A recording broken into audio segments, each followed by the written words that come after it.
గతంలో కేసీఆర్ గారు సంవత్సరానికి 40,000 కోట్ల అప్పు చేస్తే ఆ అప్పుతోని సంపద సృష్టించిండు, ఆ అప్పుతోని కరెంటు సమస్య పరిష్కారం చేసిండు, అప్పుతోని సాగునీరు తెచ్చిండు, ఆ అప్పుతోని ఇంటింటికి తాగునీరు ఇచ్చిండు, ఆ అప్పుతోని 32 మెడికల్ కాలేజీలు కట్టిండు, 1000 గురుకుల పాఠశాలలు పెట్టిండు, ఆ అప్పుతోని మరి తెలంగాణ రైతులకు 1,00,000 కోట్లు ఇచ్చిండు. నేను రేవంత్ రెడ్డిని అడుగుతున్నా, సంవత్సరానికి 40,000 కోట్ల రూపాయలు కేసీఆర్ ప్రభుత్వం అప్పు చేస్తే అప్పుల పాలు చేసిండని చెప్పి లబలబా అన్నావు. నువ్వు సంవత్సరానికి 1,50,000 కోట్ల అప్పు చేసిన మాట వాస్తవం కాదా? పోనీ 1,50,000 కోట్ల అప్పు చేసినావు, ఒక్క కొత్త పథకం చాలు చేసినవా? ఒక్క ఇందిరమ్మ ఇల్లుకి ఇటుక పెట్టినవా? ఒక్క మనిషికి రేషన్ కార్డు ఇచ్చినవా? ఒక్కలకు తులం బంగారం ఇచ్చినవా? ఒక్క ఆడబిడ్డకు 2,500 ఇచ్చినవా?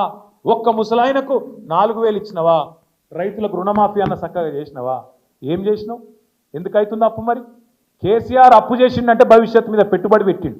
కేసీఆర్ అప్పు చేసి భవిష్యత్తు మీద మంచిళ్ళ కోసం, కరెంటు కోసం, సాగునీటి కోసం, మన సంపద పెంచడం కోసం, రాష్ట్రాన్ని బాగు చేయడం కోసం అప్పు చేస్తే పేదోళ్ళకి ఇచ్చిండు. నువ్వేం చేస్తున్నావు? మరి ఆడికి పంపుతున్నావు పైసలు?